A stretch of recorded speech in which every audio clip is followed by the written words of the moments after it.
He caught her arrow out of the air. In the laws she was born under, that single moment erased choice, erased refusal, erased escape. Before the story pulls you into the dust and danger of the frontier, take a second to like the video and tell us in the comments where you're watching from, because what happens next changes 2 lives forever. The sun was dropping behind the canyon when Colt Mercer guided his horse along the narrow trail carved between towering walls of stone. The light had thinned into a burnt orange haze, the kind that made the land look ancient and unforgiving, as if it had watched generations rise and fall without caring who survived. Colt rode straight backed in the saddle, shoulders squared, his coat drawn close against the cooling wind that slid through the canyon like a warning. His horse moved at a measured walk, hooves striking packed earth in a steady rhythm Colt had known most of his life. He was 38 years old, a man shaped by cattle drives, long patrols, and the kind of trouble that didn't announce itself until it was already too close. Once he had ridden with others, shared campfires, trusted men who watched his back while he watched theirs. That ended the night a shootout went wrong and 2 of his closest partners died in the dust. A mistake, one he replayed more often than he would ever admit aloud. After that, he pulled away from people, built a cabin far from towns, lived by a routine that revolved around work, survival, and long stretches of silence. That evening, he was riding back from checking a line of traps near the creek. The day had been uneventful, but the moment the canyon shadows stretched and the light began to fail, a familiar tightness settled in his chest. Colt trusted that feeling more than any weapon. When something felt wrong, it usually was. He eased the horse into a careful trot. The canyon walls had soaked up heat all day, and as the air cooled, sound began to behave strangely. Wind whispered through narrow cracks. Pebbles shifted without clear cause. Echoes bent and doubled. Colt listened with the kind of focus earned through years on the frontier. His jaw tightened as his eyes scanned the rocks above. The land was open enough to spot movement, yet tight enough for someone skilled to hide. A faint scrape came from the ridge to his right. Colt stopped the horse instantly. His hand hovered near his holster, though he didn't draw. Drawing too soon got men killed just as often as waiting too long. He held his breath, let his eyes adjust, and searched for anything that didn't belong. That was when he saw it. A brief shift behind a jagged outcrop, so slight most riders would have missed it.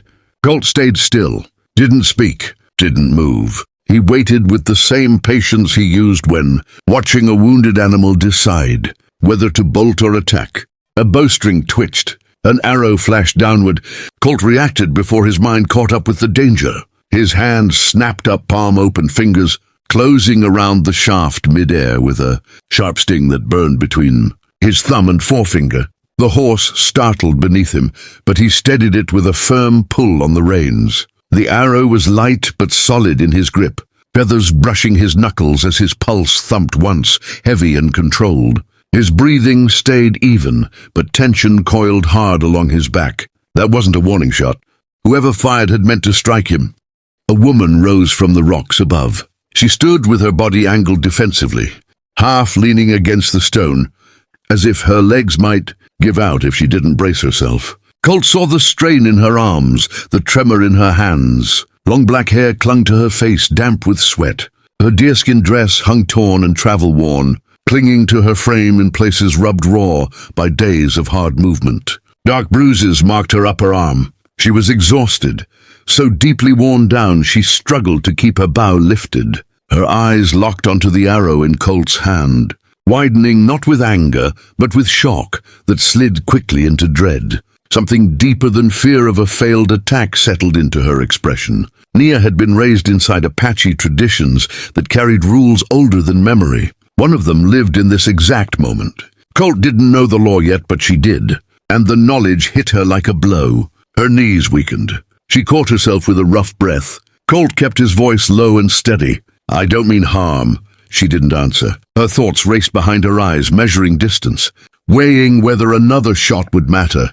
When she realized she had no strength left to draw again, her bow dipped. Nia was about 25, her life shaped by raids, losses, and tribal fractures that had left her running more often than resting. For weeks she had crossed the land trying to outrun danger she never chose. Her goal had been simple: survive long enough to reach her sister's camp farther east. Now she was cornered in a canyon, forced to act on fear instead of planning. She hadn't expected a stranger to catch her arrow. She whispered something in Apache, voice tight and fraying. Colt didn't understand the words, but he understood the fear behind them. He lowered the arrow slowly, didn't toss it aside, didn't raise it as a threat. He let her see he wasn't claiming anything with it. His careful movements eased some of the tension, but her breathing stayed sharp. She stepped down from the rocks, then stopped halfway, her limp becoming visible as she shifted her weight. She glanced over her shoulder, scanning the ridge again, checking for pursuers who hadn't vanished just because she'd stopped running. Whatever hunted her was still out there. She needed shelter, but trust didn't come easily. Colt read the situation quickly. This wasn't a robbery. This wasn't someone looking for a fight. This was a woman out of options. "You're hurt," he said quietly. No response. "You can walk to my cabin," he added. "It's not far." She hesitated. She didn't know if he would turn on her once she was close, or if he understood the meaning of the arrow in his hand. But her legs shook, the sky darkened. A night in the canyon meant cold, broken footing, and no safety at all. She chose the only path left. One careful step, then another, keeping distance between them. Colt rode ahead at a slow pace, never looking back, making sure she didn't feel driven. His thoughts shifted from confusion to alert concern. If she collapsed, he'd have to carry her. If someone was tracking her, they could already be close. The risk didn't bother him. The uncertainty did. By the time the cabin came into view, the first stars had begun to burn through the fading light. The structure stood alone against the land, quiet, weathered, and unwelcoming to anyone who didn't belong. Colt dismounted, opened the door, and stepped aside so she could see he wasn't blocking her way. Nia entered cautiously, eyes sweeping every corner before she stepped fully inside. Only then did she lower her bow slightly. Colt set a lantern on the table and lit it. Warm light spilled across the rough interior, revealing a narrow bed, shelves of tools, a small stove, and a single chair pulled close to the table. He set a tin cup of water and bread down without comment. Nia watched his every move, waiting for deception that never came. "You can stay here tonight," he said. Hunger tightened her stomach, sharp and undeniable. She approached the table as if expecting the cup to spring a trap. When nothing happened, she drank slowly. Colt removed his coat and hung it on a peg. He sat on the edge of the bed, glancing at her only in short looks, instead of staring. She chose a place near the door, where escape would be fastest. As the fire warmed the room, Colt took in the details. The bruises, the way her fingers never fully released the bow. He didn't know her name yet. Didn't know why catching the arrow had shaken her so deeply. But he knew one thing with absolute clarity. She wasn't just afraid of him. She was afraid of something much worse, something still moving through the land. And by letting her step into his cabin, he had stepped into it too. Morning crept in slowly, a pale stripe of light cutting across the floorboards. Colt woke to the quiet pop of cooling embers and the soft sound of movement near the door. Nia was already awake, sitting cross-legged, posture straight, despite the exhaustion still heavy in her eyes. Her bow lay beside her, one hand resting on it as if contact alone kept her alert. Colt rose slowly, giving her time to adjust. She watched him closely, reading every shift. When he poured water into a cup, she didn't look away. "You need more than a few sips," he said. She accepted the cup and drank with measured control. When she finished, she pointed to his coat, where the arrow rested. Her face tightened with recognition. She stepped forward, tapped the coat, then drew shapes in the dust on the floor. 2 figures. One holding an arrow, one standing unharmed.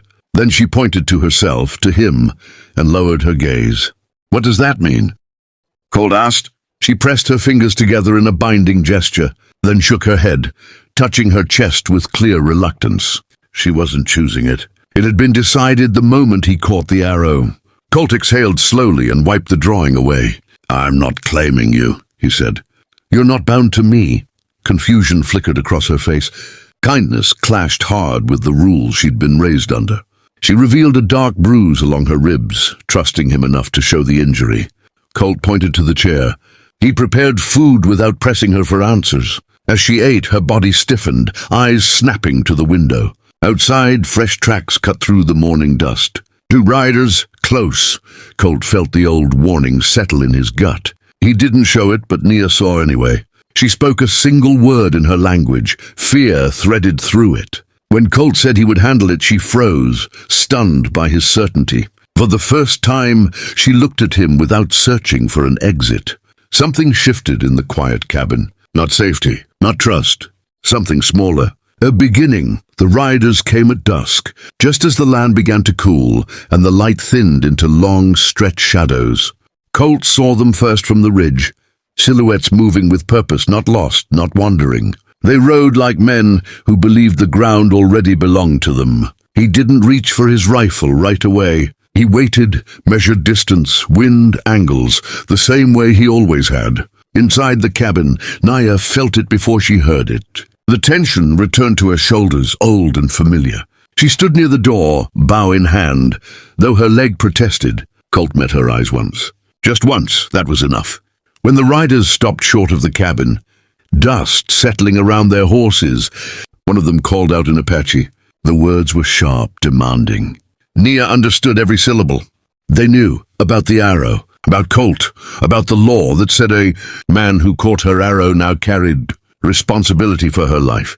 She stepped forward instinctively, ready to face them, ready to surrender herself if it meant ending the chase. Colt moved before she could. He placed himself between her and the door, not touching her, not forcing her back, simply standing where the choice could no longer be taken from her hands. He answered the riders calmly, explaining he would not give her up, that whatever rule they followed, it was not one he lived under.